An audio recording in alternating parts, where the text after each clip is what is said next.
யோகி ஒரு police officer. அவருக்கு தமிழ்நாடுவை சேர்ந்த நிலகோண்டா காட்டுக்கு போஸ்டிங் கிடைச்சது. அப்புறம் இந்த காட்டுல தான் சிவப்பு சந்தன மரங்கள் நிறைய இருக்கு. நான் இங்க இருக்கிற வரைக்கும் சிகப்பு சந்தன மரத்தை யாராலையும் கடத்த முடியாது. ஓகே சார், ஆனா அந்த வரதராஜன் அந்த சந்தன மரத்தை கடத்துறதுக்கு ஒவ்வொரு முறையும் ஒவ்வொரு புது வழியை கையாளுறான். இப்ப நான் வந்துட்டேன் இல்ல, அவன் இனிமே ஒரு மரத்தை கூட கடத்தவே முடியாது. நான் ஒரு ஆளே டே அண்ட் நைட் பேட்ரோல் பண்ணுவேன். அது மட்டும் இல்லாம செக் போஸ்ட்ல டியூட்டியில இருக்காரே முகேஷ், அவரு ரொம்ப நேர்மையானவரு. நான் அவர்கிட்ட கொஞ்சம் பேசணும். ஓகே சார், புறப்படுங்க, செக் போஸ்டுக்கு போகணும். கான்ஸ்டபிள் ஃபாரஸ்ட் ஆபீசர் யோகிய செக் போஸ்டுக்கு கூட்டிட்டு வந்தாரு. Hello sir, good morning. நான் உங்களை பத்தி நிறைய கேள்விப்பட்டிருக்கேன், ஆனா முதல் தடவையா இன்னைக்கு தான் பாக்குறேன். தேங்க்யூ. நானும் உங்க நேர்மையை பத்தி ரொம்ப கேள்விப்பட்டிருக்கேன். Thank you sir. நாம வண்டிங்களை இன்னும் நிறைய சோதனை போடணும். இப்போ சிகப்பு சந்தன மரங்கள் நிறைய கடத்தலாகுது. இப்படியே போயிட்டு இருந்தா அந்த மரத்தை பாக்குறதே ரொம்ப கஷ்டமாயிடும் முகேஷ். சார், இதுக்கு எல்லாத்துக்கும் பின்னாடி அந்த வரதராஜன் இருக்கான்னு தெரியும் சார். நீங்க ஏன் அவனை பிடிக்கவே மாட்டேன்றீங்க சார்? அவன் இந்த காட்டுல தான் சார் பிறந்து வளர்ந்தது. அவன் ஒரு மூலையும் தெரிஞ்சு வச்சிருக்கான். நாங்க அவனை பிடிக்க போகும்போதெல்லாம் காட்டுக்குள்ள எங்கேயோ போய் ஒளிஞ்சிக்கிறான் சார். ஆனா சிகப்பு சந்தன மரம் இந்த காட்டை விட்டு இந்த செக் போஸ்ட விட்டு போகாம நம்ம பாத்துக்க முடியும் இல்லையா? எஸ் சார், நான் இன்னும் ஃபோர்ஸ் நிறைய கேட்டிருக்கேன். அடுத்த வாரத்துல இருந்து இன்னும் 2 கான்ஸ்டபிள்ஸ் இந்த செக் போஸ்ட்ல இருப்பாங்க சார். இனிமே சந்தன மரத்தை கடத்த முடியாதுன்னு நான் சொல்றேன் சார். நாம 2 பேரும் சேர்ந்து செஞ்சா அது நடக்கும். அன்னில இருந்து ஃபாரஸ்ட் ஆபீசர் அவரே பகல் நேரங்கள்ல மலைப்பகுதியில பள்ளத்தாக்கு எல்லா இடத்துலயும் பெட்ரோலிங் பண்ணாரு. அதுவும் முக்கியமா ராத்திரி நேரங்கள்ல. இங்க காட்டுக்குள்ள டேரா போட்டு மறைஞ்சிருக்கிற அந்த வரதராஜனுக்கு யோகி வந்திருக்கிற தகவல் கிடைச்சது. அண்ணா, அந்த யோகி ராத்திரி பகல்னு காட்டுல பெட்ரோலிங் பண்றாரு. இப்ப நாம எப்படி அந்த சந்தன மரத்தை கடத்துறது? எல்லா பிரச்சனைக்கும் ஒரு தீர்வு இருக்கும் சின்னவனே. வரதராஜன் சுவாமியோட காதுல ஏதோ ஒன்னு சொன்னான். அப்புறம் ராத்திரி இருட்டுல சுவாமி ஃபாரஸ்ட் ஆபீசரோட ஆபீஸுக்கு வெளியில போனான். அவன் அங்க யாருக்காகவோ காத்துக்கிட்டு இருந்தான். கொஞ்ச நேரத்துல கார்டங்க வந்தாரு. ஏய், அண்ணா உனக்கு ஸ்வீட் கொடுத்து அனுப்பியிருக்காரு. அதுக்கு பதிலா நீங்க நடக்கிற விஷயத்த அப்பப்ப தகவல் அனுப்ப. வாரம் உனக்கு ஸ்வீட் இங்க வந்து சேரும். அப்படியா? அண்ணனுக்கு ரொம்ப நன்றி சொன்னேன்னு சொல்லுங்க. சரி. சுவாமி ரொம்ப சந்தோஷத்தோட அவங்களோட இடத்துக்கு போனான். அப்புறம் வரதராஜன் கிட்ட எல்லா விஷயத்தையும் சொன்னான். இனிமே பாக்குற அந்த ஃபாரஸ்ட் ஆபீசர் நம்மள என்ன பண்றான்னு. ஆமாண்ணா. அன்னைக்கு ராத்திரியில இருந்து வரதராஜனும் அவனோட ஆட்களும் சிவப்பு சந்தன மரத்தை கட் பண்ண ஆரம்பிச்சிட்டானுங்க. அப்புறம் இங்க இருக்கிற கார்டு வரதராஜனுக்கு ஃபாரஸ்ட் ஆபீசர் எந்த லொகேஷன்ல இருக்காருன்னு மெசேஜ் பண்ணி சொல்லுவான். ஃபாரஸ்ட் ஆபீசர் தெற்கு திசையை நோக்கி போகும்போது அப்ப வரதராஜனோட ஆட்கள் வடக்கு திசையில இருக்கிற சிகப்பு சந்தன மரத்தை வெட்டுவாங்க. அப்புறம் யோகி வடக்கு திசையை நோக்கி பெட்ரோலிங் பண்றதுக்கு போகிற சமயத்துல அவங்க தெற்கு திசையில மரங்களை வெட்டிட்டு இருந்தாங்க. இந்த விஷயம் ரொம்ப நாளா நடந்துகிட்டு இருந்தது. ஒரு நாள் என்ன ஆச்சுன்னா, வடக்கு திசையில இருந்து வரதராஜனோட ஆட்கள் சந்தன மரத்தை வெட்டி கொண்டு போயிட்டாங்க. யோகி அந்த இடத்துக்கு போனப்ப யோகியோட கவனம் அப்ப புதுசா வெட்டின அந்த மரத்தோட ஏர் தண்டுகிட்ட போச்சு. இந்த மரம் என்னடா இன்னைக்கு வெட்டுற மாதிரியே தெரியுது. ஆனா நான் தினமும் பெட்ரோலிங் பண்ணிக்கிட்டு தானே இருக்கேன். ஆனா இவனுடைய ஆளுங்கள் வந்து எப்படி இந்த மரத்தை வெட்டிட்டு போறானுங்க? ஏதோ தப்பா தெரியுதே. யோகி எதுவும் பேசாம ஜீப்பை எடுத்துக்கிட்டு தெற்கு திசையை நோக்கி போய்கிட்டு இருந்தாரு. அவரு இந்த இடத்துக்கு போய் சேர்ந்தப்ப கூட அப்பதான் சந்தன மரத்தை வெட்டிட்டு போயிருக்காங்கன்றத அவர் கண்டுபிடிச்சாரு. இந்த மரத்தை இன்னைக்குதான் வெட்டி இருக்காங்க அப்படின்னா இந்த வரதராஜன் சந்தன மரத்தை கடத்திக்கிட்டு தான் இருக்கான்னு நினைக்கிறேன். இத உடனடியா நான் நிறுத்தி ஆகணும். வண்டியை செக் போஸ்டுக்கு விடுங்க. யோகி ஜீப்ல உட்கார்ந்தாரு. அப்புறம் கார்டு வண்டிய செக் போஸ்ட் கிட்ட ஓட்டிட்டு போனாரு. என்னாச்சு சார்? ஏன் ரொம்ப டென்ஷனா இருக்கீங்க? நான் உங்ககிட்ட தனியா பேசணும். சரி சார், வாங்க சார், உள்ள உட்கார்ந்து பேசலாம். அந்த செக் போஸ்டோட சின்ன அறையில ஃபாரஸ்ட் ஆபீசர் யோகி அப்புறம் இன்ஸ்பெக்டர் முகேஷ் இருந்தாரு. சொல்லுங்க சார், இங்க நாம பேசுறது யாருக்கும் கேட்காது. முகேஷ், இப்பவும் சந்தன மரத்தை காட்டுல வெட்டிக்கிட்டு தான் இருக்காங்க. பெரிய வண்டி ஏதாவது இந்த பக்கம் போச்சா? இல்ல சார், இந்த பக்கம் எதுவும் போல சார். ஆனா நாளைக்கு வரும் சார். காட்டுல ரோடு போடுறதுக்கு மண் எடுத்துட்டு வராங்க. அப்படின்னா அதுலதான் சிகப்பு சந்தன மரம் போகும் சார். நாளைக்கு எப்படியாவது அந்த ட்ரக்கை இந்த செக் போஸ்ட்டை விட்டு தாண்டாம பாத்துக்கிறேன் சார். நான் அந்த வரதராஜனை எப்படியும் பிடிச்சே தீருவேன். சரிங்க சார். இங்க வரதராஜன் தன்னோட இடத்துல என்ன பண்றதுன்னு திட்டம் போட்டுக்கிட்டு இருந்தான். நாளைக்கு மண்ணு கொண்டு போற வண்டியில நாம வெட்டி வச்சிருக்கிற சந்தன மரத்தை கடத்தணும், அப்படிதானே சொல்ற? அதான் இல்ல. இந்நேரம் எல்லா விஷயமும் அந்த ஃபாரஸ்ட் ஆபீசருக்கு தெரிஞ்சிருக்கும். அவன் நமக்காக நாளைக்கு செக் போஸ்ட்ல காத்துக்கிட்டு இருப்பான். அப்படின்னா நாம என்ன பண்றது? எப்படி இந்த சந்தன மரத்தை காட்டுல இருந்து வெளியே கொண்டு போறது? வரதராஜன் தன்னோட திட்டத்தை போட்டுட்டான். மறுநாள் காலையில மணல் கொண்டு போற லாரி காட்டுக்குள்ள வந்தது. இன்ஸ்பெக்டர் முகேஷ் ஃபாரஸ்ட் ஆபீசர் யோகிக்கு இந்த விஷயத்த போன் பண்ணி சொன்னாரு. சார், ட்ரக் வந்துருச்சு, நீங்களும் வாங்க. சரி. அந்த ட்ரக் கன்ஸ்ட்ரக்ஷன் சைட்டுக்கு போச்சு. இங்க ட்ரக் எல்லா மணலையும் அன்லோட் பண்ணுச்சு. அப்புறம் இங்க வரதராஜனும் அவனோட ஆட்களும் அந்த வண்டியில சிகப்பு சந்தன மரத்தோட ஒரு கிளைய லோட் பண்ணாங்க. இங்க ஃபாரஸ்ட் ஆபீசரும் கார்டும் ஜீப்ல வந்தாங்க. ஆனா அவங்க வர வழியில நிறைய மரங்கள் கீழே விழுந்திருந்தது. சார், நாம சுத்தி தான் சார் போகணும். இது எல்லாத்தையும் செஞ்சது அந்த வரதராஜனா தான் இருப்பான். சீக்கிரம் போலாம் சார், அவனை எப்படியாவது பிடிக்கலாம் சார் இன்னைக்கு. அதுக்குள்ள வரதராஜன் அங்கிருந்து போயிட்டான். அந்த இடத்துக்கு ஃபாரஸ்ட் ஆபீசர் யோகி போன உடனே அந்த இடத்த விட்டு ட்ரக்கும் புறப்பட்டு போயிடுச்சு. செக் போஸ்ட் கிட்ட போ. யோகி இன்ஸ்பெக்டர் முகேஷுக்கு உடனே போனை போட்டாரு. முகேஷ், அவங்க இங்க இருந்து புறப்பட்டுட்டாங்க, நீங்க தான் அவங்கள தடுக்கணும். Okay sir. இன்ஸ்பெக்டர் முகேஷ் அவங்களோட ஆட்களோட சேர்ந்து செக் போஸ்ட்ல நின்னுட்டு இருந்தாரு. அந்த ட்ரக்கும் மெல்ல மெல்ல செக் போஸ்ட நோக்கி வந்துட்டு இருந்தது. செக் போஸ்ட் கிட்ட முகேஷும் அப்புறம் நிறைய போலீஸ்காரங்க கையில துப்பாக்கியோட நின்னுட்டு இருந்தாங்க. டிரைவர் போலீஸ்காரங்களை பார்த்த உடனே அவன் அந்த வண்டியை நிறுத்திட்டான். பின்னாடியே ஃபாரஸ்ட் ஆபீசர் தன்னோட ஜீப்பை கொண்டு வந்து அங்க நிறுத்தினாரு. அந்த ட்ரக்கை நாலாபுரமும் சுத்தி வளைச்சிட்டாங்க. கான்ஸ்டபிள், செக் பண்ணுங்க, ட்ரக்ல என்ன இருக்குன்னு பாருங்க. கான்ஸ்டபிள் அந்த ட்ரக்ல ஏறினாரு. சார், இங்க சிகப்பு சந்தன மரம் இருக்கு, அதுவும் ஒரே ஒரு கிளை சார். என்ன? இன்ஸ்பெக்டரும் ட்ரக்ல ஏறி உள்ள செக் பண்ணாரு. அங்க சிகப்பு சந்தன மரத்தோட ஒரே ஒரு கிளை தான் இருந்தது. சார், நீங்க இங்க வாங்கல. இப்ப ஃபாரஸ்ட் ஆபீசர் யோகியும் அந்த ட்ரக்ல ஏறினாரு. அவரும் இதெல்லாம் பார்த்து ரொம்ப அதிர்ச்சியானாரு. அந்த வரதராஜன் இந்த முறையும் நம்மள நல்லா ஏமாத்திருக்கான். அப்புறம் இங்க வரதராஜன் அவனோட ஆட்களோட அப்புறம் சிகப்பு சந்தன மரங்களோட நதி வழியா சிகப்பு சந்தன மரங்களை காட்டுல இருந்து வெளியே கொண்டு வந்தாங்க. என்ன யாராலையும் தடுக்க முடியாது. சிகப்பு சந்தன மரம் எனக்கு மட்டும்தான்.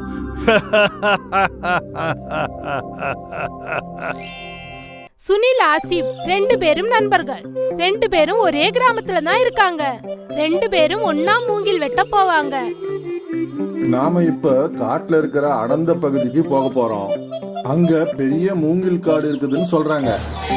ஆனா அங்க போகணும்னா நாம இந்த நதிய கடந்து போகணும்ல. திரும்ப வரும்போது நதியில வெள்ளம் வந்துடுச்சுன்னா அப்ப நாம அதை எப்படி தாண்டி வர்றது? நதியில தண்ணி கம்மியா இருக்கும்போது நாம வந்துடலாம்ப்பா. நம்ம வேகமா மூங்கில வெட்டிட்டு திரும்பி வந்துடலாம். பெரிய பெரிய மூங்கில் மரம்னா காசு நிறைய வரும்ல, என்ன சொல்ற? சரிப்பா, நாளைக்கு போகலாம். அடுத்த நாள்ல இருந்து சுனிலும் அசீபும் அடர்ந்த காட்டுக்குள்ள போனாங்க. இங்க பெரிய பெரிய மூங்கில் மரம் இருக்கு. ஆமாமா, நீ சொன்னது உண்மைதான். வியாபாரி இதுக்கு நல்ல விலை கொடுப்பார்னு நினைக்கிறேன். ஆமா. நிறைய மூங்கில்களை பார்த்து 2 பேரும் சந்தோஷமாயிட்டாங்க. அவங்க அந்த மூங்கில் நிறைய வெட்டி அவங்க கிராமத்துக்கு கொண்டு வந்தாங்க. அடேங்கப்பா, இந்த மாதிரி பெரிய மூங்கில நான் இப்பதான் பாக்குறேன். சரி, இதுக்கு நல்ல விலை கொடுங்க சார். சரி சரி, ஒரு மூங்கிலுக்கு 200 ரூபாய் தரேன். நீங்க மொத்தம் 5 மூங்கில் கொண்டு வந்திருக்கீங்க, அதுக்கு 1000 ரூபாய் தரேன். 1000 ரூபாய் கிடைச்சதுல 2 பேரும் ரொம்ப சந்தோஷமாயிட்டாங்க. அந்த பணத்தை 2 பேரும் சரி சமமா பிரிச்சுக்கிட்டாங்க. தினைக்கும் சின்ன சின்ன மூங்கில கொண்டு வந்து 300 ரூபாய் சம்பாரிச்சிட்டு இருந்தோம். இன்னைக்கு நமக்கு 500 ரூபாய் கிடைச்சிருக்குல்ல.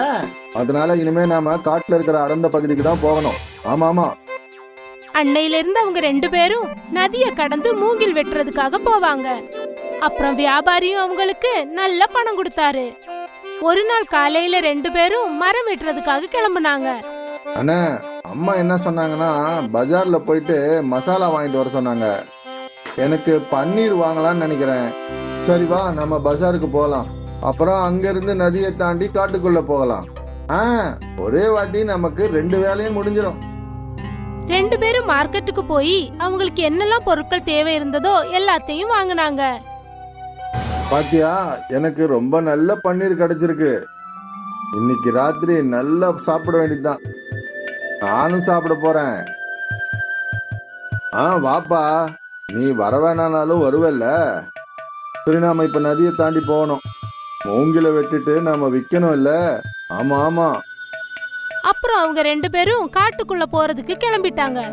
எப்பவும் போல அவங்க 2 பேரும் நதிய கடந்து அந்த அடர்ந்த காட்டுக்குள்ள போயிட்டாங்க. மூங்கில்களை வெட்ட ஆரம்பிச்சாங்க.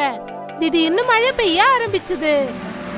நம்ம வீட்டுக்கு சீக்கிரமா போகணும். ஏன்னா நதியில வெள்ளம் ஜாஸ்தி ஆக போகுது. சரி சரி, இன்னொரு எக்ஸ்ட்ரா மூங்கில கூட எடுத்துட்டு போலாமா? ஓகே. மழை ரொம்ப அதிகமா பெஞ்சது. கொஞ்ச நேரத்திலேயே அவங்க நிறைய மூங்கில்களை வெட்டிட்டாங்க. அப்புறம் அவங்க 2 பேரும் அந்த மூங்கில்களை கட்டி நதி கிட்ட நடந்து வந்தாங்க. ஆனா நதியில புயல் உருவாகி இருந்தது. நதியில தண்ணி ஜாஸ்தி ஆயிடுச்சுன்னா இந்த நிலைமையில நாம நதியில போனா ஆபத்து தான் ஆகும். ஆமா, நாம கொஞ்ச நேரம் காட்டிலேயே காத்திருந்தோம்னா. ஆமா, அதுவும் சரிதான். அங்க ஒரு குகை இருக்கு, நாம அங்க போய் வெயிட் பண்ணலாம். 2 பேரும் ஒரு குகை கிட்ட போனாங்க. அந்த குகையில ஏற்கனவே காஞ்ச மரக்கட்டைகள் இருந்தது. இது நம்மளுக்கு நல்லா இருக்கு, கொஞ்சம் சூடாவும் இருக்கு. அசிஃப் வாங்கின அந்த பொருட்கள்ல ஒரு பத்தி பெட்டியும் இருந்தது. அசிஃப் அந்த காஞ்ச மரக்கட்டைகள்ல நெருப்பு வச்சான். அப்புறம் 2 பேரும் சேர்ந்து குளிர்காய ஆரம்பிச்சாங்க. ரொம்ப பசிக்குதுப்பா. எனக்கும் தான்ப்பா. பாரு, நமக்கு யாராவது சமைச்சு கொடுப்பாங்களான்னு. காரணம், சமைச்சு கொடுக்கறதுக்கு வேற சாமான்லாம் வேணும்ல. நாம எப்படி பண்ணுவோம்? இங்கதான் பாத்திரம்லாம் ஒண்ணுமே இல்லையே. அப்பதான் அசீஃபோட கவனம் அந்த மூங்கில் மேல பட்டது. நம்ம கிட்ட மூங்கில் இருக்குல்ல, மூங்கில வச்சு நாம சாப்பாடு ரெடி பண்ணலாம். எப்படி? நீங்க இந்த மூங்கில் பிரியாணி பார்க்கலையா? இல்லையே. மூங்கில வச்சு பிரியாணி பண்ண முடியுமா? ஆனா நம்ம கிட்ட கறி ஒண்ணும் இல்லையே. கறி இல்லைன்னா என்னப்பா, நம்ம கிட்ட பன்னீர் இருக்குல்ல, பன்னீரை வச்சு நம்ம பிரியாணி பண்ணலாம். ஆனா எப்படி? ஆனா நான் இப்ப காமிக்கிறேன். அசீப் 2 மூங்கில் துண்டுகளை வெட்டினா.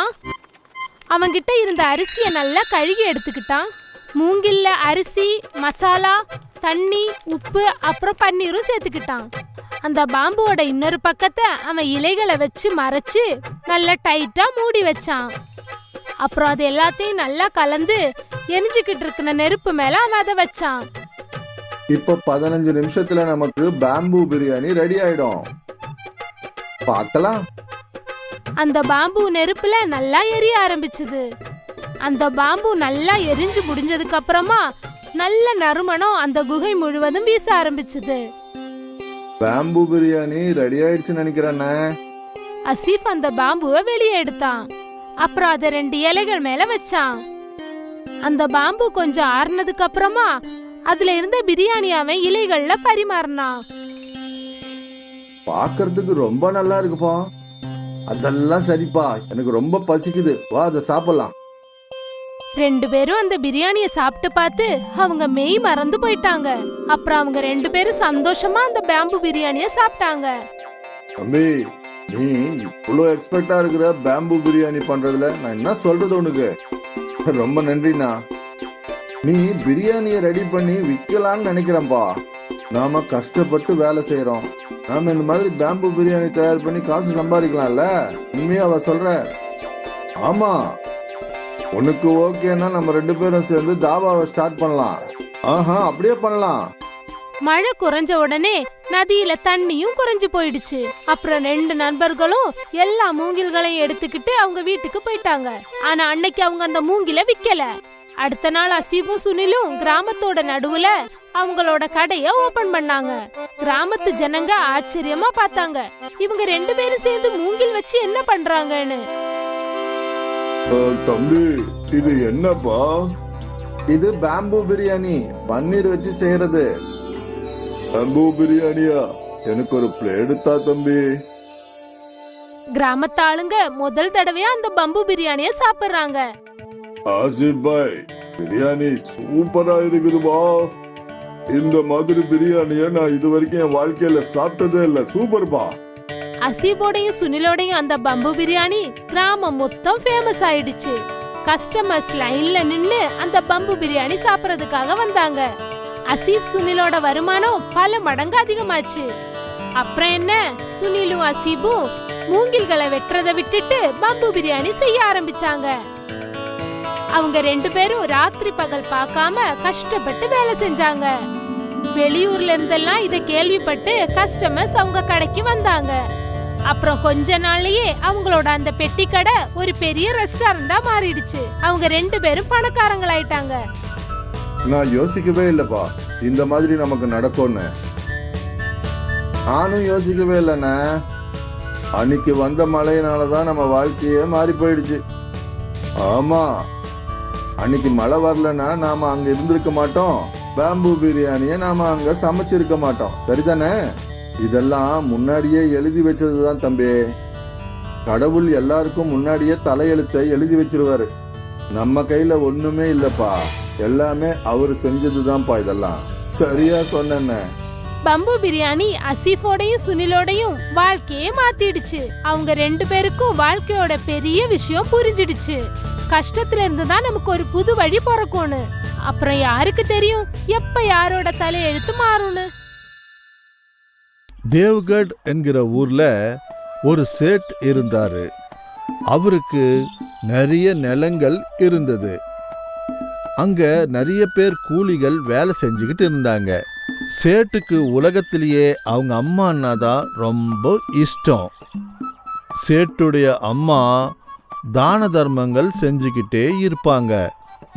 காலம் கடந்து போய்கிட்டே இருந்தது. சேட்டுடைய அம்மா உடல்நல கொஞ்சம் கொஞ்சமா பாழாகிட்டே இருந்தது. அவங்களால எந்திரிக்கவே முடியல. அதுக்கப்புறம் கொஞ்சம் காலம் கடந்ததுக்கு அப்புறம் அவங்க இறந்துட்டாங்க. சேட்டு அழுது அழுது அவருடைய உடல்நிலையும் கெட்டு போச்சு. அவங்க அம்மா இறந்து போனதுக்கு அப்புறம் சேட்டுக்கு ஒரு விஷயம் ஞாபகத்துக்கு வந்தது. அவங்க அம்மா சாகறதுக்கு முதல் நாள் அவங்க சேட்டுக்கிட்ட மாம்பழம் சாப்பிடணும்னு கேட்டாங்க. எனக்கு இவ்வளோ பணம் இருந்து புகழ் இருந்து என்ன பிரயோஜனம்? எங்க அம்மா கேட்டாங்களே, கடைசியில ஒரு ஆசை, ஒரு மாம்பழம் சாப்பிடணும்னாங்க. அதை என்னால கொண்டு வந்து கொடுக்க முடியலையே. சேட்டனுடைய மனசுல இந்த விஷயம் ரொம்ப பாதிப்பை உருவாக்கிடுச்சு. 2 பூஜாரிங்க சேட்டு வீட்டுக்கு மறுநாள் வந்தாங்க. அவங்க அம்மாவுடைய காரியங்களை செய்யறதுக்காக அவங்க வந்தாங்க. வணக்கம் ஐயா, எங்க அம்மாவுடைய கடைசி ஆசையை என்னால நிறைவேற்ற முடியல. அவங்க மாம்பழம் சாப்பிடணும்னு நினைச்சாங்க. அடடடடடடடா, இது ரொம்ப பெரிய தப்பாச்சே. இப்போ உங்க அம்மாவுடைய ஆத்மா எப்படி சாந்தி அடையும்? அப்போ நான் என்னதான் பண்ணணும்? எங்க அம்மாவுடைய ஆத்மா சாந்தி அடையறதுக்காக நான் என்ன பண்ணணும்? ஐயர் மனசுல ஆசை வந்தது. இதுக்கு வழி இருக்கு. ஆனா கீனாலாம் விட்டுடுங்க. அதுக்கு வழி இருந்தா மட்டும் என்கிட்ட சொல்லுங்க. நான் என்ன பண்ணணும்? எங்க அம்மாவுடைய ஆத்மா சாந்தி அடையறதுக்கு நான் என்ன பண்ணணும்? ஐயருங்க ஒருத்தருக்கு ஒருத்தர் பார்த்துக்கிட்டாங்க. நீங்க 2 தங்க மாம்பழங்களை தயார் பண்ணி பிராமணர்களுக்கு தானமா கொடுங்க. அப்ப உங்க அம்மாவுடைய ஆத்மாவுக்கு சாந்தி கிடைக்கும். சேட்டு உடனே யோசிக்க ஆரம்பிச்சாரு. தங்க மாம்பழமா? என்கிட்ட இவ்வளோ பணம் இருந்தும் கூட எங்க அம்மாவுடைய கடைசி ஆசையை நான் நிறைவேற்ற முடியல. இப்போ அவங்க ஆத்மா இங்க சுத்துறது எனக்கு ரொம்ப கஷ்டமா இருக்குது. சரி, நீங்க நாளைக்கு வாங்க, இந்த பூஜையெல்லாம் முடிச்சிட்டு அந்த மாம்பழங்களை கொண்டு போங்க. அப்படியே ஆகட்டும் சேட்டு. அங்கிருந்து 2 பேரும் கிளம்பி போயிட்டாங்க. அவங்க 2 பேரும் மறுநாள் திரும்பி வந்தாங்க. அன்னைக்கு அவருடைய வீட்டுக்கு அவருடைய சொந்தக்காரங்களும் வந்திருந்தாங்க. அதுல வெங்கட சுவாமியும் இருந்தாரு. வாங்க வாங்க ஐயரே, உங்களுக்காக நான் தங்க மாம்பழங்களை ரெடி பண்ணி வச்சிருக்கேன். அப்படியே சேட்டு, நாங்க போய் பூஜைய ஆரம்பிக்கிறோம். 2 ஐயர்களும் உட்கார்ந்துக்கிட்டு பூஜை பண்ணாங்க. பூஜை முடிஞ்சதுக்கு அப்புறம் அவங்க 2 பேரும் சேட்டுக்கிட்ட போயிட்டு ஆளுக்கு ஒரு மாம்பழத்தை சேட்டுக்கிட்ட இருந்து வாங்கிக்கிட்டாங்க தானமா. அதை பார்த்த வெங்கடசுவாமி ஆச்சரியப்பட்டான். வந்திருக்கிறவங்கெல்லாம் கிளம்பி போனதுக்கு அப்புறம் சேட்டுக்கிட்ட வெங்கடசாமி போனாரு. சேட்டு, நீங்க அந்த தங்க மாம்பழங்களை தானமா அவங்களுக்கு கொடுத்தீங்களே, அது எனக்கு கொஞ்சம் கூட புரியல.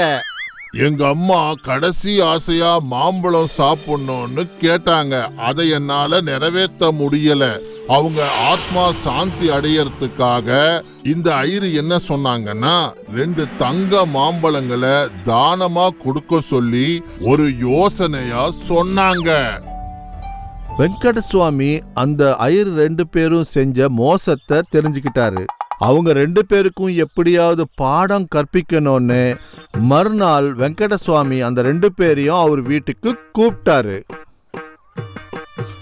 வாங்க வாங்க, இவங்க என்னுடைய அம்மா.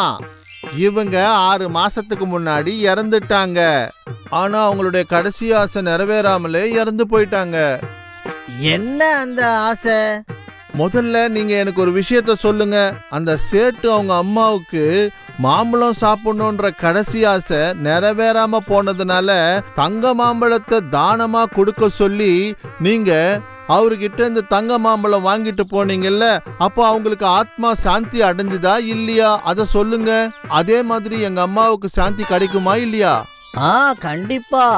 அவங்க கடைசி ஆசை என்ன? அவங்களுடைய கடைசி ஆசை என்னன்னா, பெரிய கட்டை வச்சு அவங்க தலையில நான் அடிக்கணுமா. உடனே வெங்கடசுவாமி பெரிய கட்டையை எடுத்துக்கிட்டாரு. அந்த ஐயருங்க இதை பார்த்ததும் பயந்துட்டாங்க, ஓட ஆரம்பிச்சாங்க. வெங்கடசுவாமி அந்த ஐயருங்களை துரத்துக்கிட்டே ஓடினாரு. அவங்க ஓடிக்கிட்டே சேட்டு வீட்டுக்கிட்ட போனாங்க. அந்த ஐயருங்க 2 பேரும் சேட்டு காலில் போய் விழுந்தாங்க. சேட்டு, எங்களை மன்னிச்சிருங்க, நாங்க தப்பு பண்ணிட்டோம். நாங்க பணத்துக்கு ஆசைப்பட்டு உங்களை தங்க மாம்பழம் வேணும்னு கேட்டோம். எங்களை மன்னிச்சிருங்க. நாங்க இனிமே இந்த மாதிரி ஆசைப்பட்டு தப்பு பண்ண மாட்டோம். ஐயருங்க சேட்டுக்கிட்ட மன்னிப்பு கேட்டாங்க. அதை பார்த்த வெங்கடசுவாமி சந்தோஷப்பட்டாரு. எதுக்குன்னா அந்த பேராசைப்பட்ட ஐயருங்க மன்னிப்பு கேட்டதுக்காக. இந்த கதை நம்மளுக்கு என்ன கத்து கொடுக்குதுன்னா, நாம மூட நம்பிக்கை மேல நம்பிக்கை வைக்க கூடாதுன்னு. இல்லைன்னா இந்த ஐயருங்க அந்த சேட்டை எப்படி ஏமாத்தினாங்களோ அதே மாதிரி நம்மளையும் யாராவது ஏமாத்தலாம்.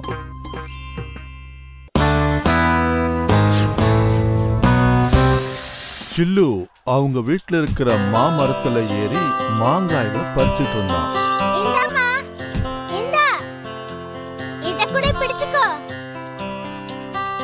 போதும் சில்லு, கீழே இறங்கு. கொஞ்ச நேரம் இருங்கம்மா, நான் பழத்தை பறிச்சுட்டு வந்துடுறேன். சில்லு நிறைய மாம்பழத்தை பறிச்சான். அதுக்கப்புறம் கீழே குதிச்சான். சில்லு உட்கார்ந்துக்கிட்டு அந்த மாம்பழத்தெல்லாம் சந்தோஷமா சாப்பிட்டுக்கிட்டு இருந்தான். இனிப்பான அந்த மாம்பழத்தை சாப்பிட்டுக்கிட்டு அவன் ரொம்ப சந்தோஷப்பட்டான். சில்லு, நீ ஒருத்தனே இந்த மாம்பழம் எல்லாத்தையும் சாப்பிட போறியா? இல்லம்மா, இதுல நிறைய மாம்பழம் இருக்கு, நீ கூட சாப்பிடு. சில்லுடைய அம்மாவும் மாம்பழத்தை சாப்பிட ஆரம்பிச்சாங்க. கொஞ்ச நேரத்துல 2 பேருக்கும் வயிறு நிரம்பி போச்சு. போதும், இதுக்கு மேல என்னால சாப்பிட முடியாது. என்னால கூட. ஆமாமா, இந்த மாம்பழத்துல நம்ம என்ன பண்றது? உங்க அப்பா கூட இங்க இல்ல. ஒருவேளை அவர் இருந்திருந்தா மார்க்கெட்டுக்கு இந்த மாம்பழத்தை கொண்டு போய் வித்து காசா ஆக்கியிருப்பாரு. அதுக்கு அப்பா இருக்கணும்ன்ற அவசியம் இல்லம்மா, நானே கொண்டு போய் வித்து காசு எடுத்துட்டு வரேன். நீ ரொம்ப சின்ன பையன், நீ மட்டும் தனியா எப்படி மார்க்கெட்டுக்கு போயிட்டு வருவ? அதுவும் இல்லாம காட்டுக்குள்ள திருடர்கள் இருப்பாங்க. அம்மா, நான் எல்லா திருடர்கள் கிட்ட இருந்து தப்பிச்சு ஓடி வந்துருவேன். சரிம்மா, நான் சாயந்தரத்துக்குள்ள பழம் எல்லாத்தையும் வித்துட்டு வந்துடுறேன், சரியா? சுட்டிக்கார பையன் சில்லு அந்த பழங்களை எடுத்துக்கிட்டு மார்க்கெட்டுக்கு போனான். ஆனா அவங்க அம்மா சொன்ன மாதிரியே காட்டுல 2 திருடர்கள் நின்னுட்டு இருந்தாங்க. படுத்துக்கோ திருட்டு ராஜா, படுத்துக்கோ, கொஞ்ச நேரம் ரெஸ்ட் எடு. நீ எனக்கே ஆர்டர் போடுறியா? உனக்கு எவ்வளவு தைரியம்? இல்ல குரு, இல்ல, நான் உனக்கு நல்லதுதான் சொன்னேன். எனக்கு நல்லது சொன்னியா? நீ ரெஸ்ட் எடுக்கலான்னு பாக்குறியா? குரு குரு அங்க பாரு, உனக்கு நல்ல இற கிடைச்சிருக்கு. சில்லு அந்த பக்கம் வர்றத பார்த்து மோட்டு ராமும் கட்டுவும் எழுந்து நின்னாங்க.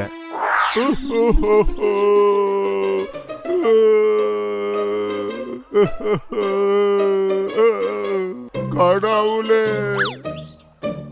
நான் இப்போ என்ன பண்றது?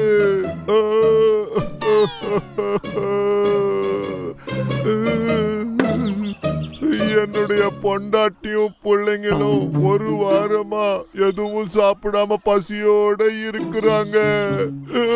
இப்போ நான் என்ன பண்றது? குரு, நீ அழுவாத. உனக்கு கடவுள் கண்டிப்பா உதவி பண்ணுவாரு. கண்டிப்பா ஒருத்தர் அனுப்புவாரு. நான் உங்களுக்கு ஏதாவது உதவி பண்ணணுமா?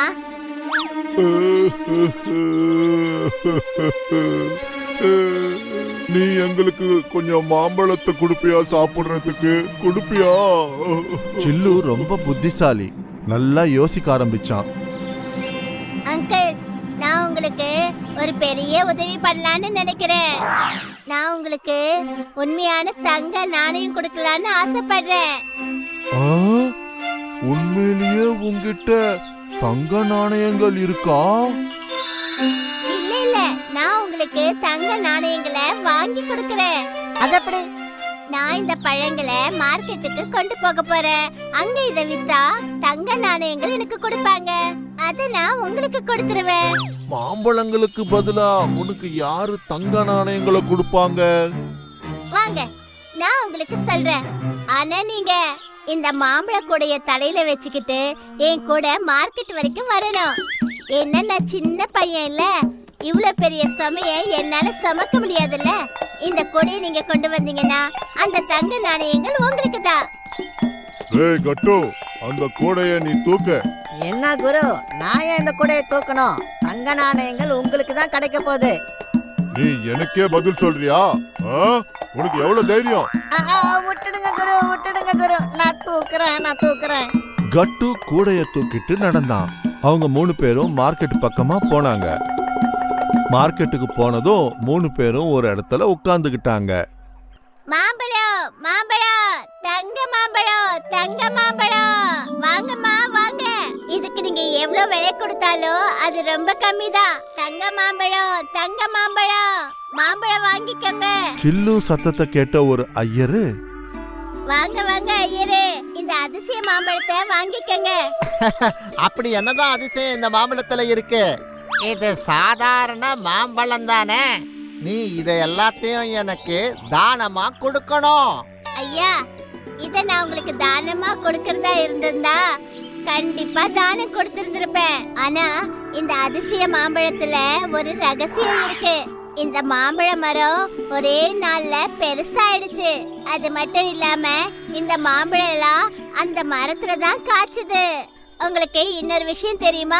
2 வாரத்துக்கு முன்னாடி தான் இந்த பழம் எல்லாத்தையும் நான் பறிச்சேன். ஆனா இப்ப வரைக்கும் அது கெடாம இருக்கு பாத்தீங்களா? நான் என்ன நினைக்கிறேன்னா, நீங்க மகாராஜாவுக்கு இந்த பழத்தை கொண்டு போய் அன்பளிப்பா கொடுத்தீங்கன்னா நல்லா இருக்கும். ஆனா நான் ரொம்ப சின்ன பையன், மகாராஜா கிட்ட இந்த பழத்தை நான் எப்படி கொண்டு போக முடியும்? அதனாலதான் இதை விக்கிறேன். இப்போ இந்த பழத்தெல்லாத்தையும் நான் வாங்கிட்டு மகாராஜாவுக்கு கொண்டு போய் பகுமானமா கொடுத்தா நல்லாதான் இருக்கும். எவ்வளவு இந்த பழத்தினுடைய விலை? மொத்த பழத்தோட விலை 30 தங்க நாணயங்கள். இது கொஞ்சம் ஜாஸ்தியா தான் இருக்கு. இருந்தாலும் ராஜா கொடுக்கிற பகுமானத்தை பார்த்தா இது ரொம்ப கம்மி தான். சரிதான், இந்த எடுத்துக்கோ. மோட்டுராமும் கட்டுமும் சில்லுனுடைய புத்திசாலித்தனத்தை பார்த்து ஆச்சரியப்பட்டாங்க. அதுக்கப்புறம் அந்த 3 பேரும் சேர்ந்து தங்க நாணயங்களை பகிர்ந்துகிட்டாங்க. 10 உனக்கு, 10 எனக்கு, 10 உனக்கு. இல்ல இல்ல, உங்க 2 பேர்ல யார் பலசாலின்னு பார்த்துதான் இந்த தங்க நாணயத்தை அவங்களுக்கு கொடுப்பேன். இப்ப புரிஞ்சுதா? அப்படின்னா எனக்கு கொடு. குரு, நான் உன்னை விட பலசாலி தெரியுமா? அப்படியா? இந்த வாய்க்கோ. திருடங்க 2 பேரும் ஒருத்தருக்கு ஒருத்தர் அடிச்சுக்க ஆரம்பிச்சாங்க. புத்திசாலியான சில்லு தங்க நாணயங்களை எடுத்துக்கிட்டு ஓடி போயிட்டான்.